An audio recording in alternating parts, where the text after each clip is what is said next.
actually go into the topic, let me first give the floor to the panelists to introduce themselves. So let's start with Coco. Go ahead. Thanks, Randy. So Coco Shen from the Association for Financial Markets in Europe. We represent most of Europe's debt underwriters and large financial institutions operating in Europe, and in terms of advancing their interest in building more integrated and deeper, more liquid wholesale capital markets. Okay. Cool. Yeah. Good morning. I'm Ondrej Dusilek. I'm CEO of the CSD Prague and also board member of Prague Stock Exchange. And yeah, last year we were licensed as a DLT settlement system under DLT Pilot Regime. So that's the reason why I'm here. So, and for those who don't know me, my name is Randy Priem. I'm the coordinator of the markets and PostTrade team at the Belgian market regulator. I'm also in various ESMA policy groups, so like the CCP policy committee, the PostTrade working group, the market standing committee, and I'm also part-time seconded at IOSCO, where I take care of all the CPMI IOSCO work in the PostTrade area. And I'm also, in my spare time, a finance professor at the University of Antwerp. So let's start. The DLT pilot regime. So to give you a little bit the background, so we know that since a couple of years the infrastructure started to experiment with DLT. Of course, there were some barriers, in that sense, regulatory barriers. We all know CSDR, I hope, MIFIR, but of course, legislators always told us these are technology neutral, but of course some interpretations could still be a barrier. I'm just thinking about, for instance, double entry bookkeeping. You know, how do you do that in a DLT if there's a requirement about that? So that was a little bit annoying. Now at the time we did not want to change immediately the regulations, because also for legislators, you also need to learn yourself. You have to see what are the risks, what are the benefits, and so because of that we said, okay, let's build, and we were based ourselves about the time that the FCA had already all those kind of sandboxes. Let's build a European DLT pilot regime. So myself, I represented Belgium at the European Council when this regulation was drafted. So the whole goal was, of course, stimulate innovation, but at the same time also keeping track of the risks. And that was also the reason why there are some limits, some thresholds. For instance, you can only experiment with cash products, so shares, bonds, UCITS, not with derivatives, not with crypto assets. You can only have, let's say, 500 million for the equity, total of capitalization of 9 billion. You know, at the time, perhaps now we should revise it, perhaps. That will be one of the discussions, but at the time when we drafted this was the compromise. You know how things go in Europe. You have 27 people around the table and you have to find a compromise, so that was what was found. And so the thing is that you can experiment in case as a DLT MTF, a DLT settlement system, or a DLT TSS, so doing both, where you go to your national authority and you actually ask to be present in the DLT pilot regime, where you can also ask for exemptions. So the NCA will also share all of that with ESMA. So at ESMA there's a DLT working group. I'm a member of it representing Belgium. And so we also look at the file, we ask questions to the applicants. And so also new requirements can also be imposed. For instance, more transparency about the business model, making sure that we all understand how everything functions. Now, since March 23, we actually, institutions could start applying for that. Now, I remember I was here last year and I was actually a little bit depressed by the fact that I could say, you know, this is there, the industry asked it, and there's nobody. Nobody wanted to do it. So why was that? And so actually today I'm very happy because we do have some candidates. So in October 2024, so CSD Prague, so thank you, Ondrej, for making us happy, was the first one to actually obtain an agreement, so a license to be active in the DLT pilot regime. Since then we have more, so you can find all the names on the website of ESMA. I'm thinking about 21X. I'm thinking about 360X, which is an MTF, Axiology, and there are also others in the pipeline, which of course I cannot share the names yet. It's not that we have thousands already, but I think step by step we see more and more institutions that start to experiment. So that's a little bit of background. So today on this panel, I wanted to hear a little bit what went good, what went wrong, how can we improve, because you have seen it, European Commission published this, I would say, huge amount of questions on the Savings and Investment Union. There was also some questions on, okay, what about this DLT pilot regime? We have now the UK one, which is a little bit more broader in scope. So it's all about how can we get the knowledge on getting things better. So in any case, don't hesitate to ask to intervene. Just put your hand up and you will get the mic. So, but let's start with the panelists. Ondrej, perhaps this question for you. Can you give a little bit more your personal feeling about how did it go getting this license? Please don't tell the Belgian authority, ask all those annoying questions, because then I'm get depressed again. But just how was the process? What have you learned from it? But also what can be improved? So happy to hear your key lessons there. Okay, thank you. Yeah, definitely it took longer than we expected. It took almost 2 years. We prepared, several months, many documents, and then we started negotiated also with Czech National Bank, ESMA, ECB. Actually, when we were the first, let's say, and so the first candidate, so everybody was curious, definitely.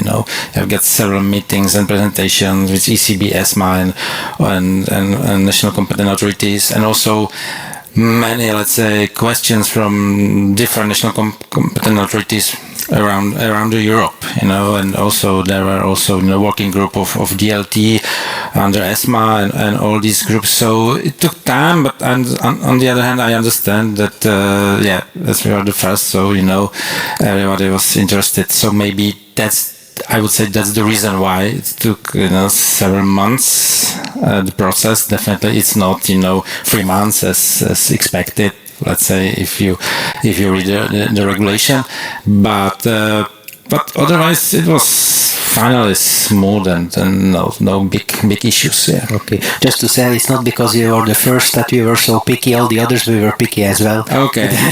But it's indeed, it's also for us to learn, and that is I want to share. So sometimes even in the DLT working group, we invite also, I would say, people with ideas or that even just present what they have in mind and to listen. So it's not always to be picky, but also to learn ourselves. And also it's very different and important to understand the business case, of every applicant, because in our case it was a little bit different model, for illiquid market, illiquid shares and bonds, and sometimes it's difficult to explain why we need this, because according, for example, Czech law, Czech regulation, we couldn't try DLT in different way. We can have only real standard CSD or this under the DLT pilot regime. There is not, between. No. So we've got these, let's say, strict rules in the Czech Republic. Yeah. Okay, but very interesting. My second question is about, we're already more positive. We have a couple of active, I would say, institutions, or at least they got the agreement, not very high in terms of volumes yet, but there are already some. But it's not, honestly speaking, it's not, in my view, a massive success, because when we helped drafting this, we were thinking, we will see one after the other. We had debates with the big players. They were all reflecting. Some even launched, I will not give names, but launched, it's publicly known, like for instance Euroclear, the FMI project was not in the pilot regime. So I think we could have done better, and that is the reason, because now I think with the Savings and Investment Union is the time to revise. So I'm happy to listen to both your views. So Coco, what do you think? What could be improved? What are actually the barriers and the reason why we have so a low number? Yeah, it's a really great question, and I think the way that the large players that I represent would look at the DLT pilot regime and assess their potential for participation is really from the perspective of what they can't do outside the pilot regime. And we know that from even AFME's own market data from last year, there was already around 1.6 billion euros of fixed income instruments that were issued on DLT, but outside the pilot regime. So I think that kind of begs the question of, what's the incentive for participation, especially when there are the threshold limitations that you mentioned, Randy, and also the limited duration of the pilot regime, but also quite difficult authorization requirements from the perspective of existing financial institutions. And I say that because the DLT pilot regime, as all of you will know, is still largely based on the construct of the CSDR, which really takes at its core the principle of centralized settlement as its pillar. And we know that that is kind of somewhat incompatible with all the maximum benefits which are offered by DLT, which is actually able to distribute different functions to different players and allowing for innovation through trialing different business models. So I think on one hand you have the cap on issuance as a limitation when banks are taking their business case for participating in the DLT pilot regime to their management. The fact that there is already a hard number on how much they're able to issue through the pilot regime, I think presents a disincentive. And then secondly is the eligibility for participation. I think there are, broadly speaking, two routes: to be a DLT settlement system or to be a DLT trading and settlement system. And neither of these presents natural options for the banks, because either they would have to de facto become a CSD to benefit from the derogations that are available under the pilot regime, or they would have to run an MTF and go through the TSS route. But in that case, some of the harder questions around security registration are not immediately unlocked. And it is really through this security registration requirement that unlocks the on-venue trading eligibility of instruments and also the collateral eligibility of instruments, which are very much kind of core to the economic functioning of financial instruments in general. So I think there's still a lot of different questions. At AFME, we really look through the whole regulatory life cycle and picked out some of these key issues and identify that, in the immediate term, it would be extremely beneficial to have these tweaks to the pilot regime, such as lifting the thresholds and also expanding eligibility, potentially testing whether some of those CSD core functions could be unbundled and distributed to be made available to different kinds of authorized players. But really in the long run, I think there's maybe a longer term piece which we can touch on later around, whether some of these CSDR requirements are still merited in a DLT environment. For example, when you have everyone having the same access to a shared database, do you necessarily still need to have the same legal requirements around issuance integrity, having one entity being responsible for that, when everyone can kind of have visibility over the database? So I think those are some of the things we could touch on later. No, but very interesting. No, at the time when the proposal of the Commission came, even the DLT TSS wasn't in it. So because of the negotiation, we said, come on, it's not or trading or settlement, but at least you should be able to do both. You touched upon one thing which I wanted to ask some more information, because I 100% agree with you. It still has the notion of a central entity. And so in case of DeFi or even DEX, everything is distributed. But the problem is then, and I'm really put my regulator's hat on it, how can you hold then an entity accountable? In the beginning, you have, of course, people who built the system, but then with government tokens and so on, they get spread, and all of a sudden, people are all over the world. You don't have a legal mandate, every authority is local. And so, but is this actually feasible? Because if I just think about MiCA, for instance, also purely, completely DeFi are out of scope, because how can we supervise that? So what is your view? Yeah, absolutely. And our view is very much kind of not to advocate for getting rid of all responsibility, but actually to allow for the possibility for distributing some of these functions in a regulated manner. So what that would mean is that the different CSD core functions, such as the registration of securities, the maintenance of securities accounts, and also performing the settlement activity itself, can actually be separated and individually performed on a functional level, subject to authorization. And that is also what some of the other sandboxes around the world, such as the UK Digital Security Sandbox, are testing for at the moment, is whether you can have a permissibility around performing just one of these core functions that can allow for kind of wider business model and innovation and broader testing of DLT within the sandbox environment. So very much not to kind of get rid of accountability, but to kind of think about how to evolve the governance function on an individual, but also potentially on network-wide level going forward. No, very interesting. Ondrej, do you have other views or? Yeah, I think this is really crucial, because you've got still, central entity responsible for this, but on the biggest, let's say advantage is distributed technology, So let's say blockchain. So, and then also you've got local laws. Also, for example, we have to provide list of shareholders, for example. So for many reasons, it's not possible to use, for example, public blockchain. Because you still have to be able to control the DLT register. You are responsible.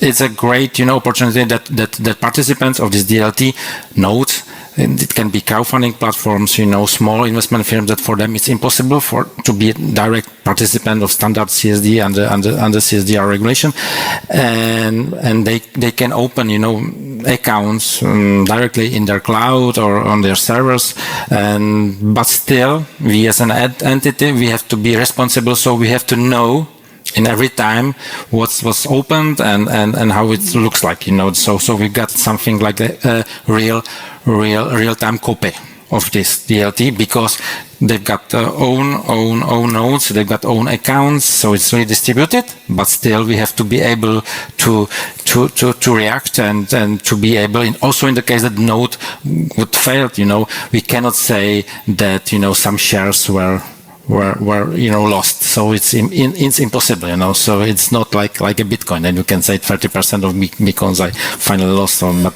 you cannot say this to issuers, that their shares are lost, So it's very tricky. It's possible to do it, but as I said, the setup and the architecture on the nodes, it's really promising for definitely for interoperability. So in the future, for several CSDs to be connected in this way, it's not necessary to open, let's say, standard CSD links, for example. Yeah. No, I really find it interesting, because if you think about it, when the Bitcoin was invented, the whole Bitcoin blockchain was the whole thing about financial inclusion and CryptoPunks. So, everything open, everyone can join, public blockchain.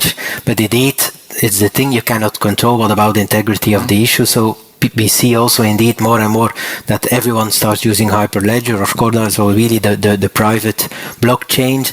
But then my question for you, Ondrej, is, you have now also faced a lot of implementation costs. I mean, you have built it. Can you share your expertise a little bit there? Because there's a lot of debate actually going on now is about, okay, we have the current way of working. Okay, we know that DLT can have a couple of benefits. We know, for instance, less reconciliation cost, smaller custody change, and so on. But is it actually worth it with all the investments you have to do, still the controls you have to do? For the time being, can you say, okay, this is the way to go, or is it just a fad or a hype? Can you share your view with us? Honestly, we are thinking in a long term, so we wanted to try this technology for this DLT pilot regime, from the scratch, because it's impossible to implement this DLT, in the current environment with current participants as a CSD. It's impossible, because for participants would be really huge investment, and with, let's say, and definitely it's difficult to estimate the return of this investment. And so, but we are looking for digital asset tokenization and all these things, and the core system could be used also for this. And definitely it's difficult to say or to predict, what future brings, but we expect that tokenization will be, in next 5-10 years, definitely, let's say, something new, real, and there will be really real asset world, let's say, assets, and that's also something what we are looking for, and that's the reason why we invested to this technology. For this, we will see. We've got down, let's say, several issuers there, 13 issues of shares and few bonds, but we are waiting now for several nodes, crowdfunding platforms that they want to use it as a platform. And so that's the reason why we invested to this. Okay. So we don't see just DLT pilot regime, but digital assets and tokenization. In the implementation, so one moment you said, let's jump on this, let's build this. Can you share a little bit your lessons learned? Like, okay, what was difficult or what went smoothly in actually to build such a thing?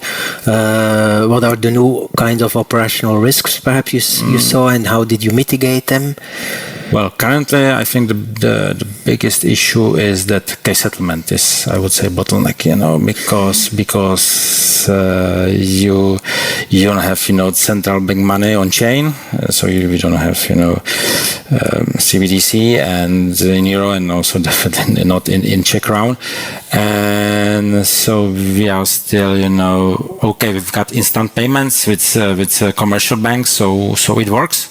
But definitely it's off chain, so there are some issues, and with on chain, e-money tokens or stablecoins, that would be faster, but for the standard stablecoins, according to current DLT pilot regime, I think it would be very difficult to use stablecoins, and so it must be some credit institution issued e-money tokens, and so I think that's the next step, how to solve this. Yeah. That's indeed a very useful comment, because also that was mentioned in the letter of FSMA to the European Commission earlier, with this, that we don't have a CBDC yet, but actually I see already Holger there who will perhaps talk later in this event on that, but indeed it's something that we are aware of. Of course, my question was also in terms of really practical thing. When you look at, for instance, even the academic literature about blockchain adoption, it's like about getting training of people, getting the right people to build it. Like, how easy is that? Because it's so new. How do you actually start from a blank sheet and build it? Well, it's really good that you started, from the scratch. So you've got just, the first issuer, the second issuer. So everybody is let's say, it's learning, and so also our employees and IT, and so it's let's say, it's a process which never ends, I would say, and if something gets not, let's say, smooth, everybody is patient, because it's I would say obvious that it's a new thing, but I think the key is that also the start is very, very slow, let's say. Okay. Okay, but very interesting. If I may just add, I think in the sort of day-to-day of building DLT and trying to kind of understand what the next steps are, it's quite important to bear in mind kind of two key objectives. And one, I think, is around the reduction, or the possibility of reduction in post-trade costs, which our global affiliate GFMA has just recently estimated is in the tens of billions of dollars a year in terms of post-trade savings, mostly from a reduction in settlement risk as a result of using DLT. But that, of course, is the sort of the gold at the end of the rainbow, and it entails the whole system moving on chain, or at least having a greater degree of scaling than is currently available today. So it really kind of that is the incentive which will ultimately lead also to reduce costs for investors and for all the participants. But we're not kind of there yet, and it's a lot of kind of collaboration and industry synergies that will kind of lead us there. And it's really positive to hear that there's kind of greater connectivity to the DLT ecosystem, which is certainly what we also see from our side. And I think the other objective, which is a little bit more abstract, is around the possibility for DLT to really create potential for more post-trade integration. And by that, I mean, it is really probably a unique technology to really facilitate the creation of a common settlement layer without concentrating the settlement activity in few players. So you can kind of think about a distributed settlement network potentially in the future, whether that's a network of networks or a unified ledger or a combination of both, but something with greater interoperability and connectivity, and that can really kind of facilitate all different participants to access the settlement layer on a more common and accessible basis. So those, I think, are goals that we try to keep in mind on a daily basis. But of course, it's very interesting indeed, those billions of cost savings. The World Bank has also made those analysis, and that's the main goal if everything works well. But the question I also have is in terms of efficiency. I'm not talking yet about atomic settlement, but if you look at Bitcoin blockchain, for instance, they are slow in terms of scalability. You can't use that for trading. Of course, when we go into the more private blockchains, so indeed we can, I would say, make the consensus mechanisms a little more softer, not proof of work or proof of stake, but I have the impression scalability is still a little bit of a barrier. I wanted to, is this true, or have your views changed on that? That at least is what we read nowadays still in the press. I don't think so. I think that also many public blockchains like Solana, I think they can manage this, for example, and I think that's not a big issue in this case. And regarding, let's say, private DLTs, private blockchain can be also, the setup can be, let's say, fine for this, and I think that definitely, the biggest advantage could be the interoperability and these nodes, and not necessary, to do reconciliation and to have, let's say, standard links among CSDs. So because then you've got standard links, there's an additional transfer from one CSD to another CSD, because you have to use the account of the CSD in another CSD. So it's something that in the future, for example, in the case that T2S would be based on this, and the accounts in the T2S on DLT, then maybe it would be necessary to discuss if we need 2, 3, or 4 CSDs in Europe. Then nobody cares how many, let's say, because CSDs would be like something like participants of T2S as a one, let's say, platform, one CSD, and CSDs will be mainly entry point for issuers, for local issuers and for, let's say, local corporate actions, but otherwise could solve many things, and that everybody could have only one account with under one CSD, and then you can serve the whole Europe. Definitely, there are still we've got still 8 currencies in Europe, so there are some tricky points, but yeah, that could be also a solution, but still the problem is that many banks, many custodians still prefer, local presence and local CSD due to local corporate actions and knowledge of taxes and everything. So it must be together, That's actually the current way as well. If you look at T2S, we have all the CSDs in Europe and I think also Danish krone. But of course, we have still currencies and what at the global level. That's the reason we still have so many CSD links all over the world. If I can pick your brain a little bit on this interoperability, I know there has been some debate about like atomic swaps and I don't know. Can you share your view a little bit? How do you see how we can achieve that to have really nice interoperability? Well, so it's a surprise, this question, but no, it's not a surprise.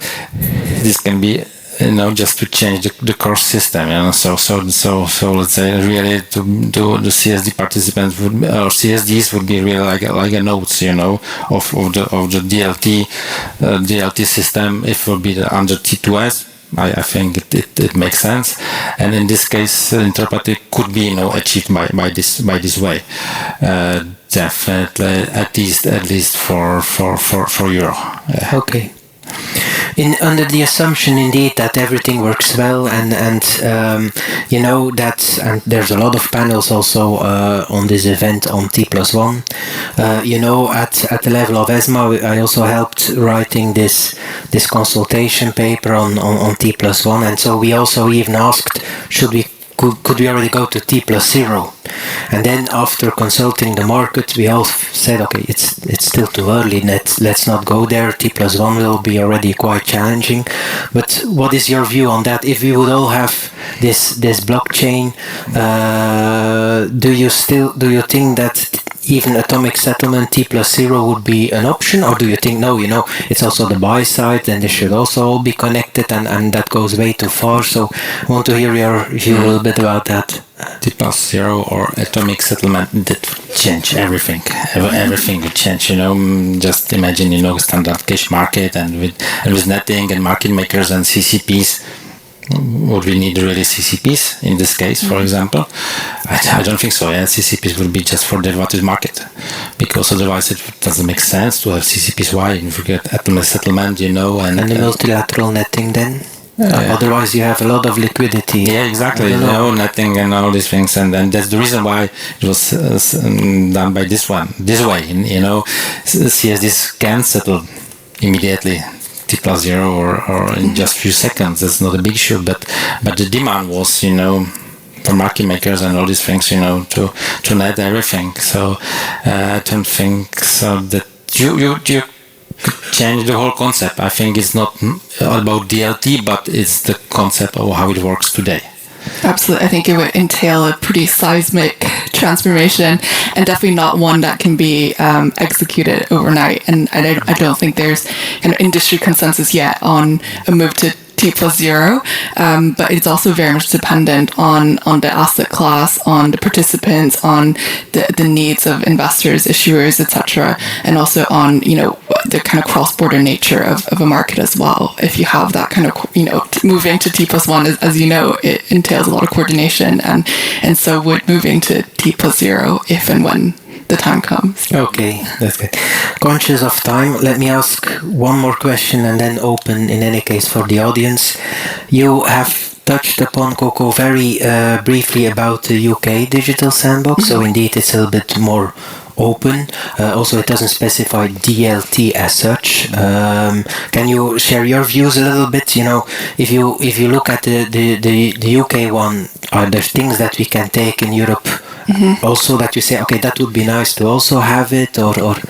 Yeah, absolutely. And I think it goes back to the 2 points that I mentioned before around eligibility, but also around thresholds. So the reason that the construct of the UK sandbox proposes a more attractive option for certain firms is that it does allow for eligible participants to carry out just one of the settlement activities if they wish, and it's very much kind of dependent on the assessment of the business case by the regulators.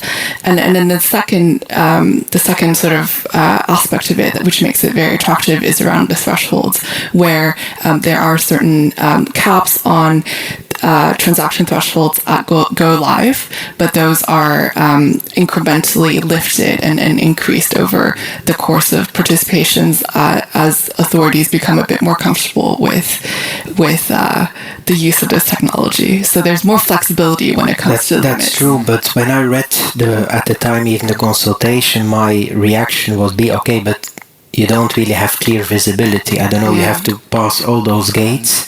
And then at the end, perhaps, what about the threshold? Because even still now, it's not really the last gates, I would say, are not yet defined. Is that not also a blocking thing? Or do you think, no, it's even better than just fixed in the level 1, this is it, and we don't deviate? Yeah, I think there probably is a bit of uncertainty that arises from this lack of clarity over the exact thresholds as a participant moves through the different stages. But there is, I think, also a pretty strong commitment from the authorities that they will allow for innovation, and they actually will try to facilitate different participants' needs as they move through the sandbox. And also, what's also kind of slightly different about the UK is that there's been a clear commitment to explore what will arise or materialize at the end of the sandbox, which is potentially a creation of a permanent regime for digital FMIs. And I think that also proposes a very attractive exit option for the participants as well. Okay. On the other hand, definitely it's easier to have let's say national sandbox. It's one regulator, one supervisor, and then with some local conditions. Then across the EU. So like I understand why let's say the DLT pilot regime is not so flexible, because it must be really clear for every country. I think that is the thing. On the one hand, you want to also have this financial stability, but you have to have 27 members agreeing. It's more difficult, that's true, than having one country. That's the thing. Of course, they could perhaps benefit a little bit from our lessons learned. So, but in any case, let's see how things evolve. So let me open the floor in any case for questions. So there's a mic here, or I think also the people at the back have a mic. So if you want to ask any questions, now is the time. Any questions? Yeah, let's start there. Thank you very much for this insightful discussion. So Ivica Račić is my name. I'm from Spajat, so one of the platforms where digital assets are settling, basically. So as Coco explained, the big benefit of blockchain, if people can kind of agree and meet on the same platform, and then we gain all these benefits, because it feels like people are in the same system on one side, but that still participants maintain their sovereignty and can, let's say, keep the hand over their processes and data. And my question to Ondrej would be, if everybody now starts to build its own, let's say, silos, then we just have like some sort of expensive database wrapped in some blockchain sheets, let's say. And how would you imagine property-wise such a system where you would say, okay, I'm ready now to move to next level, and kind of I would have trust in something which is called blockchain, and I would have trust in integrity of the system, and I would not have to kind of isolate myself with my own blockchain. Yeah. Okay. Yeah, it's a good question. That's also when we started thinking how to implement DLT. We decided to use, let's say, not to create own in-house, DLT technology, and we agreed with R3, and we are using Corda Enterprise. And Corda Enterprise, it's something what is used in many financial institutions as a DLT platform, and also the ambitious is also to be open to other public blockchains, for example. And it was announced, I think, maybe 2 months ago, that next year Corda Enterprise should be, for example, interoperable with Solana, with this public blockchain, and then maybe Ethereum will be next, and then next public blockchain. So that's the way how to do it. It doesn't mean that, as I mentioned before, that we could, shares, to let's say to send to public blockchain, for example, to Solana or for other digital assets, or in the case that this would be possible, we could use it, in next year. So that's something what is behind, but they are definitely true that they are right that there's many mediated platforms, and the interoperability will be also crucial. Yeah. Thank you. I would have a lot of follow-up questions, but I want to give other people a chance to ask. Okay, we still have 5 minutes, but there are others, so indeed, if you can ask them during the break. So next question, can I first this person and then this person? Can you hear me? I have a question, actually, Veerman from ABN AMRO Bank. Oh, even a microphone, okay.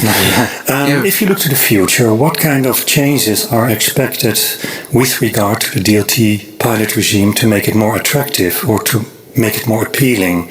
What kind of barriers or things need to be changed for more market uptake? Well, if I can answer, I think first of all, it's still to be decided also what will come out from the consultation that the European Commission do, but also from a level at more expert level at ESMA, it is indeed the case that a lot of comments are on the barriers. So that is the first thing. I still remember those debates, horrible, in terms of everyone, member states wanted more, some wanted less.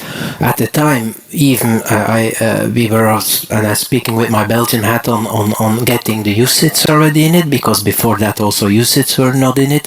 And my personal view is, even why not derivatives? So why limit it? But okay, let's see what the consensus brings. Another one is indeed, and I think Coco, you also put it forward a couple of times, is the fact that the limitation. I think it is a pilot regime. A pilot means not forever. But I have heard a lot of them saying, all those big investments, and then perhaps in 6 years we have to stop, and it's all done for nothing. So can we have more flexibility there? Again, this is not set in stone, it's my personal view, but these are the two ones I hear mostly. And indeed, the having, I think, a digital euro would also make a lot of sense, but that is of course to be seen how that evolves. But yeah, I think these are the ones. I don't know if you want to add. Yeah, I agree. For example, in our case, we see, let's say, demand from alternative investment funds. So currently it's just for usage. I think that really DLT is great for illiquid securities like alternative investment funds or any let's say derivatives debt instruments a little bit. And yeah, that's one thing. The second thing also, to could use, for example, stable coins limits and to change, let's say, or somehow to improve this time limit. Yeah. I mean, we try to kind of see this in a different way, where the pilot regime perhaps is actually more successful than anyone had anticipated, and market dynamics have moved on. But now we have very concrete examples and very concrete platforms to kind of think about how to change the perimeters of the pilot regime, and actually, I think, thinking through some of those longer term benefits of the technology, particularly around security registration, around collateral eligibility, is really critical at this juncture, particularly given the pressure from international competition as well. Okay. Perhaps a final question? Yes? Yeah, Karl Stefani, I just had a quick question on the take-up of the pilot regime. You mentioned at the beginning that there were not so many institutions using it, but what about the volume that actually is traded?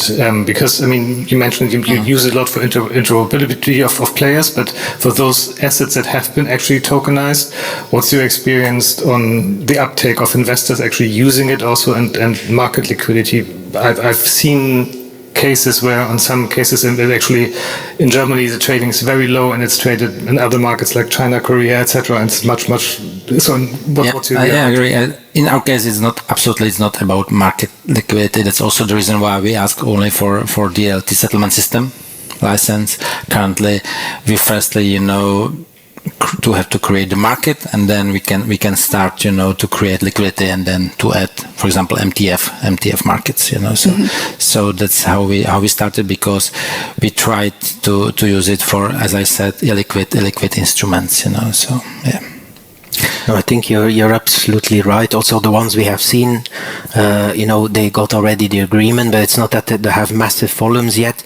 Again, I have said it many times. I was a little bit surprised, because when we introduced the pilot regime, we thought there's a huge demand of the industry. We will give something that they can experiment with in a sandbox, but it's not that it was a massive uptake, I think also in the UK, but of course it's very, very early, but it's not, we have seen more and more also in various, I'm thinking even about Singapore and so on, where central banks themselves, and I think Banque de France as well, and Deutsche Bundesbank is stimulating and helping together with the industry that you say, okay, even the public sector, let's stimulate a little bit, but to be seen what comes out, I saw yesterday even this meme about what is the next hype, where you see DLT with a cross and then AI with a cross and then it's quantum. So let's so is the hype over? To be seen, but in any case, it's we, as of course, speaking for a regulator, we can only help to stimulate, but it's up to the industry to do it. Yeah. Maybe just the last case, we see also the good business case for employee shares, for example, or for employee share plans, that issuer, the employer has, let's say, control and under these shares, but still, employees really have these shares, in their DLT wallet. Yeah. And I think there is a lot of momentum within the industry. It's kind of always kind of easier to disregard the number of activities and experiments and innovation that are happening at the moment, but tremendous progress has been made in the last couple of years. I think Europe is very much ready to kind of take that next step, and with the right adaptations to the regulatory and policy framework, I think it has an excellent basis to build on. Okay. So I would say, any last words you want to share with the audience, or comments, or takeaways? Just to hope that next year, let's say, DLT pilot regime will be a little bit changed and improved. Quickly. Let's do our best.